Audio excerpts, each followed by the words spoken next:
वज़ीर आज़म शहबाज शरीफ और हमजा शहबाज की ईमा पर स्पीकर पंजाब असम्बली चौधरी परवेज़ इलाही पर वहीमाना तशद्दुद से मेरा बाजू तोड़ दिया गया। चौधरी परवेज़ इलाही, मैं पीछे सीट पर बैठा था लेकिन नून लीग के गुंडों ने वहां पर आकर मुझ पर तशद्दुद किया। हमजा शहबाज ने मुझे टारगेट करके हमला करवाया। ये सारा कुछ एक प्लानिंग के तहत किया गया। मैं किस अदालत के पास जाऊँ? अदालतें तो उनके कहने पर रात को खुल जाती हैं। किसी मजलूम के लिए कोई अदालत नहीं। बतौर स्पीकर मैं हमेशा असम्बली में नून लीग के अरकान को बराबरी की सतह पर मौका देता हूँ।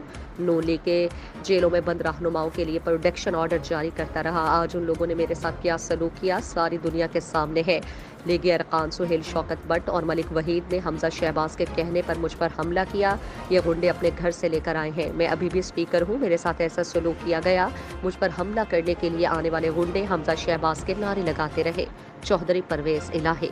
उम्मीद करता हूँ कि या अल्लाह मेरे साथ इंसाफ हो और इनके साथ वो हो और सारी ये एक मिसाल बने रहती दुनिया तक, क़यामत तक। मैं इनको बख्शने के लिए तैयार नहीं हूँ। या अल्लाह रब्बे अन्नी मगलूबुन फंतसिर, मैं कमजोर हूँ, तू मेरा बदला ले। आमीन।